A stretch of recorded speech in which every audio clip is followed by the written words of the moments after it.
역대상 17장 3절부터 14절까지 읽겠습니다.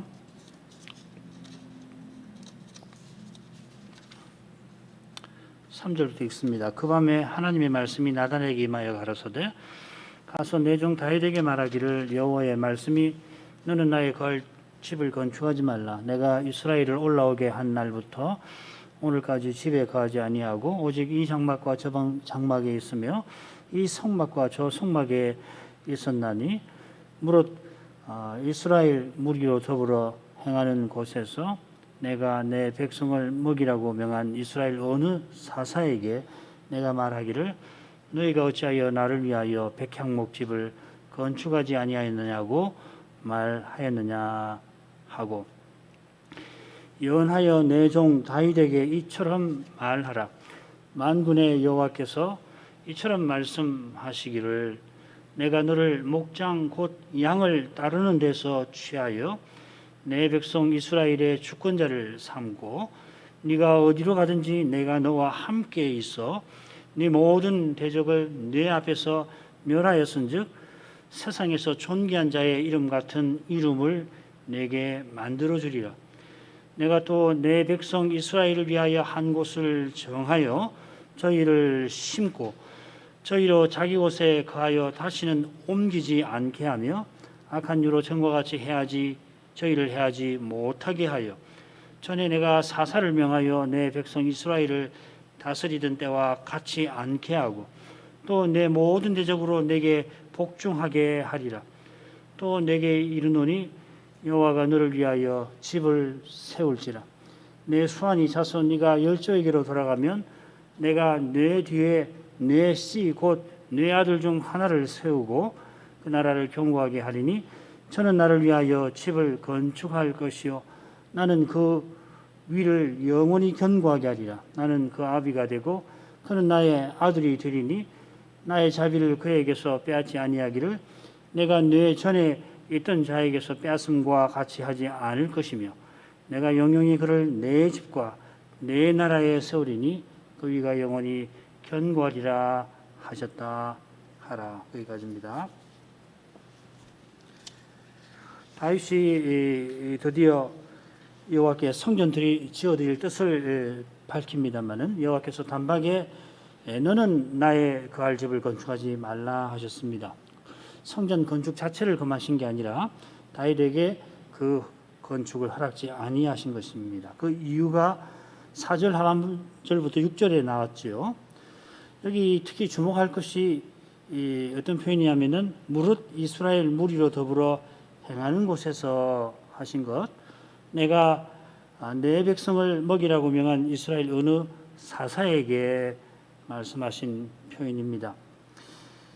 모든 이스라엘과 더불어 내가 이리저리 걸었던 모든 곳에서 한 것은 광야 시절처럼 가나안 정복 이후에도 여호와께서 이스라엘과 함께 이리저리 행하셨음을 가리킵니다. 이것은 성막이 이리저리 옮긴 것과 붙어 있습니다. 이 5절에 보면은 이 장막과 저 장막, 이 성막과 저 성막에 있었다 하는 것은 옮겼다는 이야기지 성막이 여러 개 있다는 이야기는 아닙니다. 여기서 저리로 옮겼다 하는 뜻으로 생각하셔야 됩니다. 여호와께서 여호수아를 쓰셔서 분명히 안식을 주셨습니다마는 이스라엘이 불순종한 탓에 주신 안식을 누리질 못한 겁니다. 이것은 사사시대의 악순환과 붙어 있습니다. 여호와께서 기업의 땅을 차지하라 하셨는데 이스라엘은 가나안 족속을 두려워해서 심지어 굴 같은 데 숨어 지내고 또 앞선 문화에 이끌려서 가나안 사람들과 혼인하였습니다. 언약을 거슬러 행하는 이들을 하나님께서 그들이 원하는 이방인 손에다가 파십니다. 이 파신다는 표현이 여러 군데 나오는데요. 그래 이제 이방인이 자기 손에 들어온 이스라엘을 마음대로 부리는 거죠. 압제합니다. 압제를 당하니까 이스라엘이 신음합니다. 하나님께서 언약을 기억하시고 그들을 건지시려고 사사를 보내십니다. 그 덕에 백성이 잠시 평안을 누립니다. 그런데 다시금 그들이 하나님 앞에서 악을 행하고 이방 나라에 압제당하여 신음하는데 여호와께서는 또 사사를 보내어 건져 주시지요. 사무엘이 마지막 사사로 봉사할 때까지 이런 악순환이 반복되다가 사무엘 시대에는 이제는 달라지는가 했으나 백성이 우리가 열방과 같이 공항이 있어야 하겠나이다 합니다. 이것은 사무엘이 아니라 여호와를 버린 것입니다. 여호와께서 그들이 바라던 대로 왕을 주시는데 과연 그들이 원하는 대로 열방과 같아졌습니다.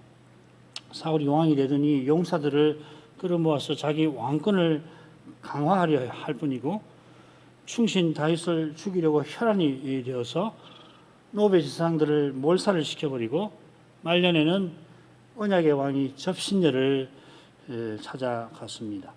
이런 사무엘하 28장 이런 불순종의 역사라 가나안에 들어와서도 성전을 지을 수가 없었고 사사 말기에는 언약궤를 빼앗기기도 했고 언약궤가 돌아왔어도 성막의 지성소에 옮길 수가 없었습니다.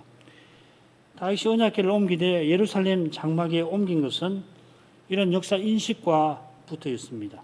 이제는 어두운 역사를 청산하고 여호와께서 친히 그 이름을 두시는 곳에 신명기에 나오는 예언이죠. 명령이기도 하고 성전을 짓고 거기 지성소에 언약궤를 모시려 한 것입니다. 여호와께서 이제는 언약궤 위에 보좌를 펼쳐서 거기서 친히 다스려 주시기를 바라는 것입니다. 이런 거룩한 깨달음과 갸륵한 뜻은 하나님께서 인정하고 받으십니다마는 그 뜻을 받들 인물은 다윗이 아니라 하십니다. 그 뜻을 받들 인물은 다윗의 아들입니다. 이 아들이 가까이는 솔로몬입니다마는 솔로몬도 다윗처럼 스스로는 그 뜻을 받들 인물이 못 됩니다. 그는 다윗과 마찬가지로 오실 메시아의 그림자일 뿐입니다. 지금 이 역대기 이 선지자가 말씀을 전하는 지금 비록 다윗 같은 영웅은 없는 시대입니다만은 이 다윗의 자손을 바라는 믿음이 중요합니다. 바로 그 믿음에 다윗의 위대함이 있었습니다. 메시아를 보내실 하나님께서 다윗을 통하여 위대한 일을 행하신 것입니다. 이어서 다윗 언약의 중간 부분인데요. 7절부터 10절 상반절까지 읽겠습니다. 연하여 내 종 다윗에게 이처럼 말하라. 만군의 여호와께서 이처럼 말씀하시기를 내가 너를 목장 곧 양을 따르는 데서 취하여 내 백성 이스라엘의 주권자를 삼고 네가 어디를 가든지 내가 너와 함께 있어 내 모든 대적을 네 앞에서 멸하였은즉 세상에서 존귀한 자의 이름 같은 이름을 내게 만들어 주리라. 내가 또 내 백성 이스라엘을 위하여 한 곳을 정하여 저희를 심고 저희로 자기 곳에 거하여 다시는 옮기지 않게 하며 악한 유로 전과 같이 저희를 해하지 못하게 하여 전에 내가 사사를 명하여 내 백성 이스라엘을 다스리던 때와 같이 않게 하고 또 내 모든 대적으로 내게 복종하게 하리라. 우선 이 7절에 연하여 이렇게 번역했습니다마는 그런데 이제는 하십니다. 그러고서는 이제 앞선 내용과 조금 다른 말씀이라고 분위기가 다르게 말씀을 이어가십니다. 여호와께서 출애굽부터 지금까지는 마치 광야를 유리하듯이 자기 백성과 함께 이리저리 행하셨습니다마는 이제는 다윗과 함께 하셔서 모든 대적을 물리쳐 주셨습니다. 8절 앞으로도 그렇게 하실 것이다. 모든 대적이 복종하게 할 것이다 하셨습니다. 지금까지는 사사들어 다스리게 하셨는데 이제부터는 그때와는 다를 것이라 하십니다. 어떻게 다른가 하면은 다윗에게 위대한 이름을 만들어 줄 것이고 이스라엘이 이리저리 옮겨다니는 광야와 달리는 정하신 곳에 심겨져서 다시는 이리저리 옮기지 않게 하실 것이다 하셨습니다. 7절 상반절은 4절 상반절과 거의 비슷합니다. 주목할 만한 차이점은 만군의 여호와 망군의라는 이 명칭이 붙었습니다. 이 칭호는 사무엘기부터 등장합니다. 특별히 한나 사건부터 등장합니다. 이것은 이스라엘의 왕직이 등장하는 것과 붙어 있습니다. 그래서 이 선지서 이사야서부터 해가지고서 소선저서까지 이 만군의 여호와라는 칭호가 대부분 거기 나와요. 대략 300회 가까이 나오는데 그 중에 250회 가량이 선지서에 주로 나오고 시편에 15번, 사무엘기에 11번 이렇게 나옵니다. 거의 참 중요한 성어죠, 만군의 여호와가. 그런데 역대기에는 모두 3번 나오는데 다 다윗과 관련되어 있고 그 중에 2번은 이 다윗 언약에 2번 나옵니다. 이처럼 상대적으로 낮은 빈도를 보이는 것은 역대기 시대에 왕직이 없는 사실과 붙어 있습니다. 이 역대기 시대의 중요한 성우는 하늘의 하나님입니다. 에스라, 느헤미야의 저자가 역대기의 저자와 동일인일 것이다 하는 학설이 있는데 아무튼 역대기는 후대입니다. 역대기 족보에 이름 하나가 나오는데 그 사람의 이름이 주전 405년에 어떤 문헌에 그 사람이 나와요. 동일인일 거라고 짐작하는데 그러면 역대기는 이 주전 405년 의간에 혹은 그보다 후대에 쓰여진 성경이라고 할 수 있겠죠. 에스라 느헤미보다 더 늦은 시기일 수 있습니다. 아무튼지 에스라 느헤미야 다니엘 여기에 이 하늘의 하나님이라는 성어가 나옵니다. 흥미롭게 또 역대기에는 이 하늘의 하나님이라는 성어가 나오지 않습니다만은 반대로 역대기에 두드러지는 칭호는 이스라엘의 하나님입니다. 유대의 열왕의 역사를 쭉 쓰지만은 이스라엘의 하나님이라는 걸 강조를 해요. 그러니까 구약 성경 전체에서 한 200번 정도 나오는데 36번이 이 역대기에 나올 정도니까 굉장한 빈도죠, 그죠? 빈도수가 높은 거죠. 세상 제국을 다스리시는 하늘의 하나님께서 제국의 포로인 이스라엘의 하나님이심을 역대기 선지자가 강조합니다. 그리고 통일된 이스라엘에 대한 이스라엘도 이 유다만 아니고 전체 이스라엘을 가리키는 표현입니다. 여호와께서 목자의 전 다윗을 이스라엘의 주권자로 삼으셨습니다. 자, 그런데 목장 곧 양을 따르는 데서 그를 취하였다 하십니다. 다윗이 골리앗과 싸우리 할 때 사울에게 뭐라고 그러냐면 자기가 아버지 양을 치면서 사자나 고맥에서 어린 양을 내가 건졌습니다 말하지요. 다윗이 그때 어렸지만은 목자로서는 손색 없는 사람이었습니다. 그런데 여호와께서는 다윗이 양을 인도하는 목자인 것보다는 양을 따르는 목동처럼 묘사하시는 것 같습니다. 물론 아무리 양을 잘 다루는 목자였다 하더라도 이스라엘의 주권자 왕에 비하면은 사람 보기에 목자는 낮고 천합니다. 다윗이 스스로는 주권자 될 인물이 못 된다 하는 것입니다. 심지어 사무엘이 이새의 아들 하나에게 기름을 부어라 하시니까 이새와 그 아들들을 제사에 청합니다마는 이새는 양치는 막내 아들 다윗을 제사에 아예 데려가지도 않았지요. 족보에도 특별히 7째로 다윗을 낳았다 하는 말을 씁니다. 이거 몇 번째라는 말을 잘 안 쓰는데 족보에. 그처럼 다윗이 골리앗과 맞서려 할 때에 큰형에게 교만하다며 호되게 야단맞았지요. 여호와의 이런 말씀에 다윗은 그러나 겸손히 나는 누구오며 내 집은 무엇입니까 하였습니다. 자기가 이미 주권자가 되었지만은 하나님 앞에 아무것도 아니라 고백을 합니다. 여호와께서 친히 다윗을 주권자로 삼으셨고 또한 어디를 가든지 다윗과 함께 하셨습니다. 친히 다윗의 소명을 인정하시고 또 이루어 주셨다 하는 말입니다. 여호와께서 그의 모든 대적을 다윗 앞에서 멸하셨습니다. 왕이 된 후에 다윗이 계속해서 전쟁에서 이기게 하셨습니다.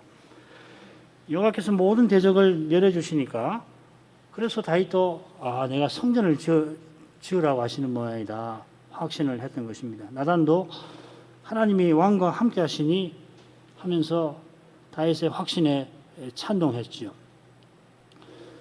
물론 여호와께서 다윗에게 성전 건축을 맡기지 않으셨습니다마는 세상에 존귀한 자의 이름 같은 이름을 내게 만들어 주리라 하십니다. 이거가 비슷한 그 표현이 이어 나오는 다윗의 기도에 나옵니다. 이름을 얻으셨다 하는 겁니다. 여호와께서 출애굽을 통해서 위대한 이름을 드러내셨습니다. 느헤미야 9장 10절에 그런 표현이 나오죠. 그처럼 여호와께서 다윗을 세상에서 존귀하다고 했는데 큰 혹은 위대한 자 되게 하겠다 하십니다. 이것은 이 세상에서 위대한 왕처럼 되게 하신다 하는 정도가 아닙니다. 역시 비슷한 표현이 24절에 나오는데 사람으로 영원히 주의 이름을 높여 하였습니다. 이 높여라는 말은 크게 하여입니다. 여호와께서 지금 다윗에게 약속하신 것을 이루어서 주의 크신 영광을 드러내시면 사람들이 영원히 여호와를 크신 하나님이시라 하게 될 부르게 할 것이다 하는 뜻입니다.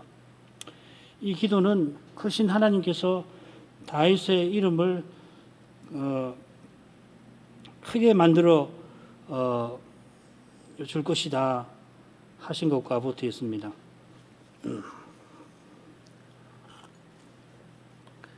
여호와께서 장차 다윗의 자손을 통하여 크신 이름을 드러내실 건데 바로 그 일로 다윗의 이름을 크게 만들어 주실 것입니다. 다윗에게 성전 건축은 허락지 아니하셨지만은 성전 건축의 목적을 이루는 데 다윗을 크게 쓰시겠다 하신 겁니다. 이것은 아브라함에게 하신 약속을 이루는 것입니다. 아브라함에게 내 이름을 창대케 크게 하리라 하셨습니다. 요컨대 다윗은 아브라함과 모세처럼 언약의 중보자이고 구약의 중보자들이 참 많은데 그들 중에 중요한 인물입니다. 또 그렇게 되게 하실 거다 하셨습니다. 성전 건축의 목적은 무엇보다 내 백성 이스라엘을 위하여 한 곳을 정하여 저희를 심는 데 있습니다. 이 심는다 하는 표현에서 짐작하실 수 있는데 이스라엘을 포도원에 심은 포도나무처럼 말씀하시는 겁니다. 이것이 홍해 건넌 후에 부른 모세의 노래의 핵심입니다. 출애굽 15장 17절 주께서 백성을 인도하사 그들을 주의 기업의 산에 심으시리이다. 여호와여 이는 주의 처소를 삼으시려고 예비하신 것이라. 주의 이것이 주의 손으로 세우신 성소로소이다. 이 가나안은 주의 기업의 산이고 이스라엘은 주의 기업 포도원에 심긴 최상급 포도나무가 되게 하려고 여호와께서 이스라엘을 이집트에서 해방시키신 겁니다.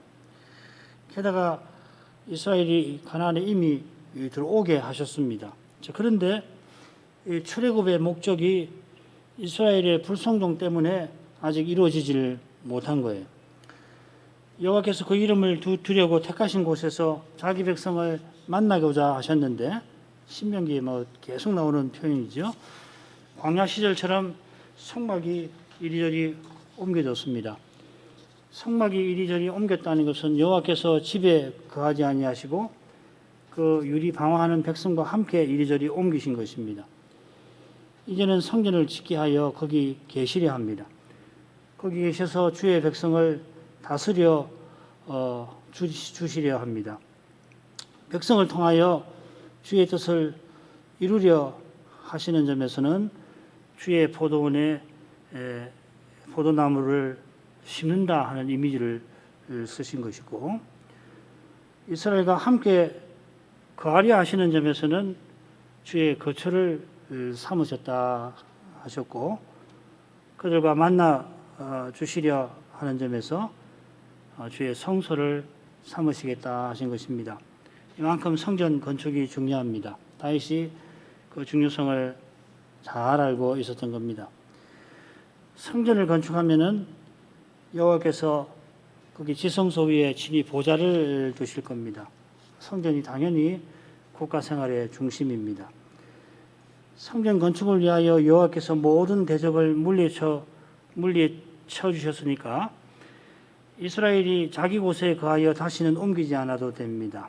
옮기지 않는다 했는데 흔들리지 않는다 하는 말입니다. 땅이 흔들리듯이 그렇게 되지 않을 거다. 사사시대 생각하시면은 이 흔들린다 하신 것이 뭔지를 잘 알게 됩니다.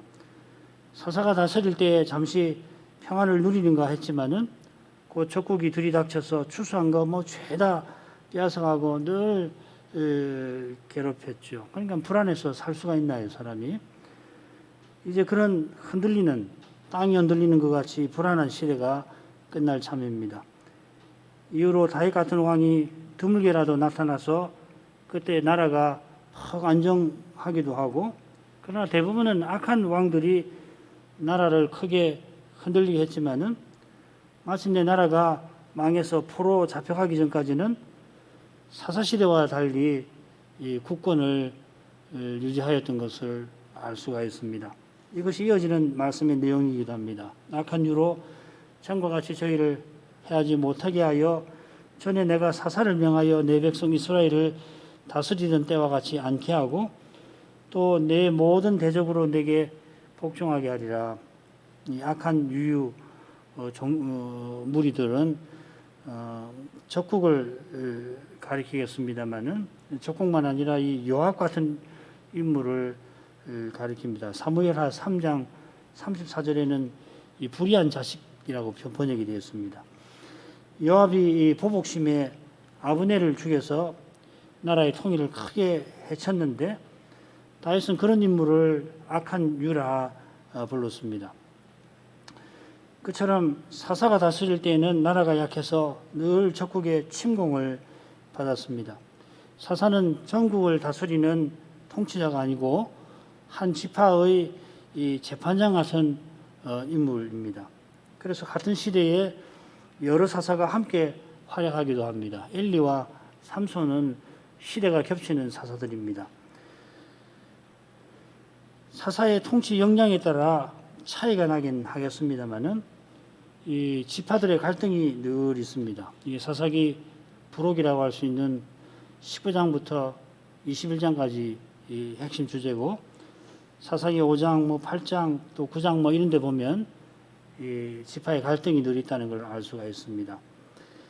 이제 왕정이 시작되면서는 사사시대와는 달라집니다. 마찬가지로 이스라엘의 주변 나라들을 또 사사시대와는 달리 다윗과 솔로몬 시대 이후로 조공을 쭉 바치게 될 겁니다. 이것은 다윗의 등불이 꺼지지 않게 해주겠다 하신 약속과도 붙어 있습니다. 10절 하반절부터 14절까지 읽겠습니다. 또 내게 이르노니 여호와가 너를 위하여 집을 세울지라. 내 수완이 차서 네가 열조에게로 돌아가면 내가 내 뒤에 내 씨 곧 내 아들 중 하나를 세우고 그 나라를 경고하게 하리니 저는 나를 위하여 집을 건축할 것이요 나는 그 위를 영원히 견고하게 하리라.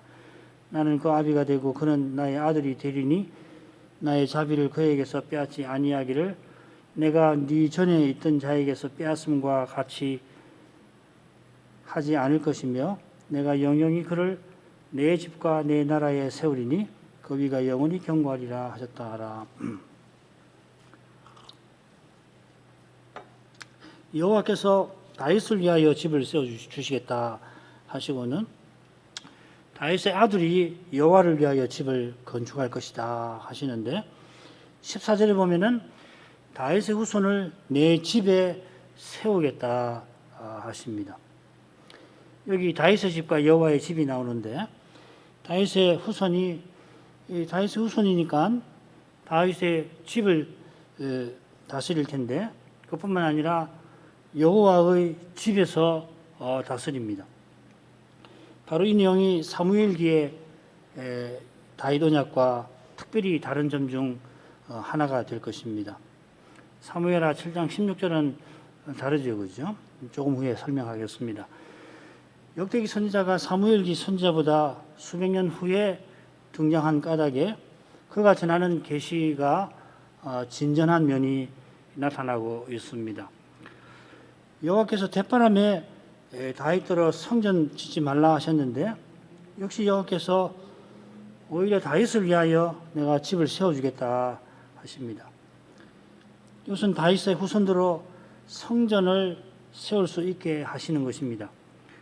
오실 메시아를 통하여 하나님 나라를 맛보게 하시는 것입니다. 여호와께서 다윗의 등불을 꺼지지 않게 하셔야 다윗의 후손이 메시아로 오실 겁니다. 이 위대한 목적을 위해서 다윗의 왕조가 무너지지 않게 하시겠다 하신 것입니다. 이런 점에 붙여서 11절에 나온 다윗의 죽음과 다윗의 후손의 등장을 살필 겁니다. 다윗은 세상을 떠나지만은 다윗 뒤에 후손이 일어날 겁니다. 다윗이 그저 후손을 낳는 것만 아니라 자기의 위를 이을 자손이 일어날 겁니다. 이 왕은 세상 나라와 달리 여호와께서 세우시는 직분자입니다. 다윗 언약을 이룰 직분자입니다. 그는 특히 나를 위하여 집을 건축할 직분자입니다. 그가 바로 솔로몬이지요. 이름까지 성전 건축의 사명에 어울리는 인물입니다. 역대상 22장 8절 9절에 보면 하나님 말씀이 나오는데 너는 이 다윗에게 하신 말씀입니다. 피를 심히 많이 흘렸고 크게 전쟁하였느니라. 네가 내 앞에서 땅에 피를 많이 흘렸은즉 내 이름을 위하여 전을 건축하지 못하리라. 하나들이 내게서 나리니 저는 평강의 사람이라. 내가 저로 사면 모든 대적에게서 평강하게 하리라. 그 이름을 솔로몬이라 하리니 이는 내가 저의 생전에 평안과 안정을 이스라엘에게 줄 것임이니라. 하나님께서 다윗에게 하신 이 말씀, 다윗에게 하신 이 말씀은 자기가 바세바를 범하고 우리아를 죽인 그 끔찍한 죄를 덮으려는 이 변명이 아닙니다. 역대기 선지자가 이런 말씀을 전하는 것은 다윗의 죄를 덮으려고, 물론 바세바 이야기는 역대기에 나오진 않죠. 변명하는 것이 아닙니다. 여호와께서 다윗의 무서운 죄에도 불구하고 친히 언약을 이루신다는 절절한 고백입니다. 다윗이 바세바를 범한 일로 나라를 망하게 만들 뻔했지만은 바세바를 통하여 태어난 솔로몬들어 성전을 건축하게 하셨습니다. 성전 건축이 대역사인데 세월도 많이 돈만 아니고 많은 인원이 오랜 세월 지어야 하는데 솔로몬의 왕위가 견고하게 하여서 큰 일을 잘 마치게 하셨습니다. 솔로몬이 죽고 곧 나라가 양분되었던 것처럼 솔로몬이 잘나서 나라가 견고했던 건 아닙니다. 이런 점에서 그 위를 영원히 견고하게 하리라 하신 말씀을 살펴야 합니다. 솔로몬이 성전 지은 후에 많은 이방 여인과 혼인하고 그들의 신들을 따라 섬겼습니다. 여호와께서 진노하셔서 나라가 쪼개지게 하셨는데 사무엘 사후에 가서 그렇게 되게 하셨습니다. 그런 일이 있지만은 다윗의 위를 영원히 견고하게 하리라 하신 것은 이 솔로몬의 시대를 훌쩍 넘어서는 예언적인 약속입니다. 솔로몬의 왕위조차 그 시대에 견고하지 못했습니다. 하나님께서 메시아를 보내려고 그 위가 무너지지 않게 붙드신 겁니다. 이게 바로 13절로 이어집니다. 다윗의 시, 곧 다윗의 아들이 성전을 지을 것이라 하셨는데 나는 그 아비가 되고 그는 내 아들이 되리라 하십니다. 시편 2편에 나온 여호와의 영에 속하는 것이죠. 시편 89편에도 나오는데 다윗을 장자로 삼고 세계 열왕의 으뜸이 되게 하시겠다 하였습니다. 하나님의 아들이 되는 것은 만왕의 왕이신 하나님의 부왕이 되는 거고 아버지이신 그 왕이신 아버지로서 왕이신 하나님의 상속자가 된다는 뜻입니다. 이 내용이 14절에 나오니까 거기서 좀 더 살피겠습니다만은 이것은 오실 메시아에 관한 예언이기도 합니다. 히브리서 1장 2절 3절이 바로 그 예언의 실현을 이야기를 하죠. 이 점에서 이어지는 내용 13절 하반절이 사무엘기와 다른 사실에 우리가 주목해야 할 겁니다. 사무엘기는 저가 만일 죄를 범하여 내가 사람 막대기와 인생 채찍으로 징계하려니와 이렇게 되어 있는데 이 부분이 역대기의 다윗 언약에는 나오질 않습니다. 그처럼 역대기는 사울의 이름을 언급을 하지 않습니다. 다윗의 후손이 죄 범하여 징계받는 일을 역대기 선지자가 언급하지 아니한 이유는 첫째로 이미 이런 일이 바벨로니아 포로에서 일어났죠. 다윗의 후손들이 어떻게 죄를 지어서 마침내는 포로 잡혀가기까지 했습니다. 둘째로 다윗 언약이 가리키는 이 다윗의 후손이 궁극적으로 오실 메시아인 것을 강조하는 데에 있습니다. 이런 관점에서 역대기 선자는 다윗의 위가 지금 비어 있는 역사 현실을 보고서 다윗 언약이 성취될 미래를 가리키고 있습니다. 요컨대 사람의 눈에 보이는 현실은 다윗 언약이 실패한 것 같지만은 실은 오히려 성취되고 있는 겁니다. 여호와께서 나의 자비를 이 헤세드 이 인자라는 말인데 자비라고 번역을 했습니다. 그에게서 빼앗지 아니할 것이라 약속하십니다. 이것은 여호와께서 친히 언약을 이루실 것이라 하는 뜻이기도 합니다. 성실히 언약을 이루어서 약속하신 대로 자비를 베푸시겠다 합니다. 이 자비를 빼앗지 아니한다는 것은 영원히 베푸신다는 이야기죠. 그 위를 영원히 견고하게 하리라 하신 것과 붙어 있습니다. 여호와께서 다윗의 후손을 통하여 이루실 언약의 내용이 어떤 것인가 14절에 잘 나옵니다. 이 대목 역시 사무엘기의 다윗 언약과 차이가 납니다. 사무엘기는 이렇게 되어 있습니다. 내 집과 내 나라가 내 앞에서 영원히 보존되고 내 위가 영원히 견고하리라. 역대기는 내가 영영이 그를 내 집과 내 나라에 세우리니 그 위가 영원히 견고하리라.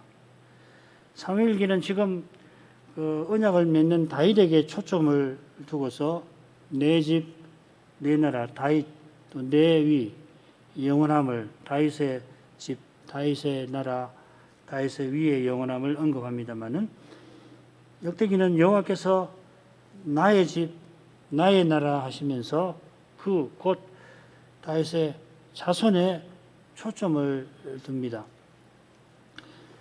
다윗의 위가 영원히 견고하리라 하신 것이나 그 다윗의 자손의 위가 견고하리라 하신 것이 결국 동일합니다마는 역대기 선자는 백성의 눈을 언약의 미래로 더욱 향하게 만듭니다. 사무엘기의 선지자가 전한 교훈이 결국은 오실 다윗의 자손에 관한 것이라 하는 것입니다. 그런 점에서 내 집과 내 나라에서 나의 집과 나의 나라로 바뀐 데서 오실 메시아에 관하여 중대한 내용이 드러나고 있습니다. 다윗의 후손은 다윗의 위에 오르십니다마는 동시에 그는 하나님의 집에 세움받습니다. 하나님의 집은 당연히 성전이지요. 다윗의 자손은 왕직만 아니라 그분은 제사장직도 지닙니다. 여호와께서 다윗을 통하여 이 일을 예언하셨습니다. 너는 멜기세덱의 반차를 좇은 영원한 제사장이라. 히브리서에서 이 진리를 잘 배울 수가 있습니다. 부활하신 그리스도께서 아버지 우편에 앉아 계십니다. 앉아 계신다 하는 것은 그분이 하늘과 땅의 모든 권세 받으신 것과 붙어 있습니다. 그분은 하나님 나라의 왕이십니다. 골로새서에서는 하나님 나라를 그의 사랑의 아들의 나라라 하였습니다. 동시에 그분은 하늘 지성소에 나아가신 영원한 대제사장이십니다. 전에는 다윗이 왕이긴 하지만 대제사장은 사독이 맡았고 선지자 나단을 통하여 다윗이 하나님 뜻을 살폈습니다. 다윗의 후손으로 오신 메시아는 모세가 말한 나와 같은 선지자이시면서 멜기세덱의 반차를 좇은 영원한 대제사장이십니다. 영원한 대지상으로서 백성의 죄를 없이 하시는 까닭에 그분은 영원한 제국의 왕이 되십니다. 과연 그분의 나라에는 죄가 먼지만큼도 보이지 않게 될 것입니다. 지금은 우리 안과 밖에 죄가 있어서 하나님 나라를 맛보기가 힘들지만은 우리의 힘든 삶 자체, 죄와 죽음과 맞서 싸우는 이 힘든 삶 자체가 주님께서 통치하시는 증거입니다. 이날에도 그리스도는 신비한 방식으로 죄악을 없이 하고 계십니다. 다시 오시는 그날에 그분의 위가 영원히 경고할 것입니다. 계시록이 특별히 마지막에서 가르치고 그 나라에서 다윗의 언약은 완전히 성취될 것입니다. 계시록이 있는 주제를 담고 있습니다. 지금 역대기 시대에는 왕직은 없고 제사장직이 있습니다마는 이 제사장직도 물러갈 때가 올 것입니다. 영원한 제사장이 오실 것이라 그러합니다. 그처럼 다윗의 위가 비어 있는 것은 이제 죄지어 징계받는 그런 왕이 아니라 율법을 온전히 행할 뿐만 아니라 백성의 죄를 대신 담당하실 왕이 오실 것이라 그러합니다. 약속하신 메시아가 오시는 그 사실, 오실 메시아를 믿는 믿음이 있어서 세상 제국에 종살이하는 이 역대기 시대도 퇴보하지 않고 오히려 전진합니다. 사람의 눈에는 퇴보가 분명해 보입니다. 퇴보가 아니라고 말하기도 어렵습니다. 그리스도 오신 이후의 교회사를 봐도 사람의 눈에 전진이라고 볼 만한 시대가 많지도 않고 그리 길지도 않습니다. 그러나 그리스도께서 친히 주님의 교회를 세워나가십니다. 그처럼 다윗의 위가 비어있던 때에도 심지어 안티오쿠스 에피파네스라는 사람이 성전을 더럽히던 때에도 여호와께서 약속대로 메시아를 보내시는 일을 친히 이루고 계셨습니다. 사람의 눈에는 마리아나 요셉, 엘리사벳이나 사가랴, 베들레헴의 목자들, 또 시몬이나 안나 같은 사람이 이스라엘에 나올 수 없을 것 같은 현실이었습니다만은 특별히 에피파네스 이후 특별히 그런 현실인데, 그러나 돌들로도 아브라함의 자손이 되게 하실 하나님께서 역대기 선지자나 그의 말씀을 받는 사람들을 친히 일으키셨습니다. 그처럼 오신 그리스도는 틀림없이 다시 오실 겁니다. 다시 오실 그리스도를 믿는 의지하는 믿음이 마지막 날까지 시대를 이길 것입니다. 그만큼 하죠. 기도하겠습니다. 거룩하신 아버지, 다윗이 여호와께 성전 지어드릴 뜻을 밝힐 때에 여호와께서 다윗이 성전 지을 것이 아니라 하시면서, 그러나 지금까지 여호와께서 광야 시절처럼 연약한 백성과 함께 이리저리 행하시던 것과는 달리 자기 백성을 정하신 한 곳에 심겠다 하셨습니다. 여호와께서 이미 약속하신 대로 가나안에 이끄셔서 안식을 주셨지만은 이스라엘이 불순종과 반역으로 주신 안식을 누리지를 못하였습니다. 그들이 세상 행복을 쫓아갔지만 그 행복은 뜬구름과 같을 뿐이었습니다. 번영한 세상 나라를 부러워했지만은 그 세상 나라에 압제당하여 마치 땅이 흔들리는 것과 같은 불안 가운데 있었습니다. 그런 그들을 하나님이 불쌍히 여기시고 사사를 보내셔서 다시금 평안 가운데 거하게 해주셨지만은 그것도 잠시뿐이고, 다시금 이스라엘은 하나님 말씀을 거역하고 그 결과 하나님께서는 그들을 또다시 원수들의 손에 파셔야 했습니다. 이런 악순환이 그저 되풀이 되고만 만 것이 아니라 더욱 심해져서 사사시대 말에는 언약궤를 블레셋에게 빼앗기는 일도 있고, 그 후로 언약궤가 성전 지성소에 있지를 못하고 성막도 실로에서 노브로, 노브에서 기본으로 옮겨 다녀야 했습니다. 대적이 실로의 성막을 초토화했었고 언약의 왕이 이 노베 제사장들을 몰살하였던 것입니다. 백성의 상태도 그와 같았기 때문에 여호와께서 그런 백성과 함께 부끄러움을 겪으셔야 했습니다. 그러나 여호와께서 한 불쌍한 여인의 기도를 들으시고 사무엘을 일으키시며 그를 통하여 다윗에게 기름을 부으셨습니다. 마침내 다윗을 전체 이스라엘의 왕으로 세우셨습니다. 목장 곧 양 따르던 데서 그를 취하여서 이스라엘의 주권자로 친히 삼으셨습니다. 다윗이 스스로는 왕이 될 자격도 능력도 없었습니다. 이 사실을 그가 깨닫고 주의 언약의 말씀 앞에 내가 대체 무엇입니까? 하고 자기가 아무것도 아님을 고백하였습니다. 사무엘이 이새의 아들 중 한 사람을 기름 부으려 할 때 아버지 이새조차도 양치는 막내 아들을 제사에 데려가지를 않았습니다. 그런 다윗이지만은 하나님께서 그가 아비의 양을 칠 때 사자와 곰을 물리치게 하시고 어린 나이지만 골리앗을 물리치게 하셨고 또 사울의 그 지배하고 사탄적인 공격을 다 견디게 하셨습니다. 마침내 왕이 되었을 때 그가 언약의 왕으로서 해야 할 일을 잘 알고서 예루살렘을 공략했고 주변 원수들을 거의 물리치게 해주셨을 때 언약궤를 예루살렘으로 옮겼습니다. 여호와께서 다윗과 함께 하셔서 이 놀라운 일들을 이루시고 성전 지어드릴 뜻도 품게 하신 줄 압니다.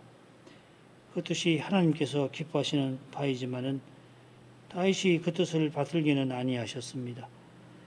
그 뜻을 받들기가 솔로몬이었습니다. 이 솔로몬은 다윗이 바세바와 더불어 낳은 아들이었습니다.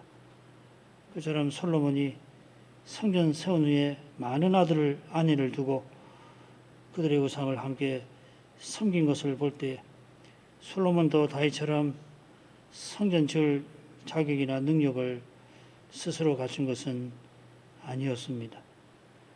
오직 다윗의 후손으로 오시는 메시아께서 영원한 성전을 지으십니다. 그분은 멜기세덱 반차를 좇는 영원한 대제사장이십니다. 십자가로 말미암아 주님은 백성의 죄를 도말해 주셨습니다. 죄를 도말하셔서 영원한 제국을 이제 세우고 계십니다. 다윗도 솔로몬을 바라보았던 것이 아니라 이 후손 자신이 주라고 부르던 메시아를 바라보았습니다. 자기 죄가 얼마나 크고 인생의 죄가 얼마나 깊은지 아는 사람마다 소망을 오직 하나님께만 두지 않을 수 없습니다. 사람을 의지하는 일이 얼마나 부끄러운지를 압니다. 다윗의 후손으로 오실 메시아는 과연 사람 대신 하나님이십니다. 이제도 그리스도께서 주님의 교회를 친히 세워나가 가시는 것을 믿고 더욱 주님을 바라봅니다. 주님 다시 오시는 그날을 이제도 간절히 바라봅니다. 예수님 이름으로 기도합니다. 아멘.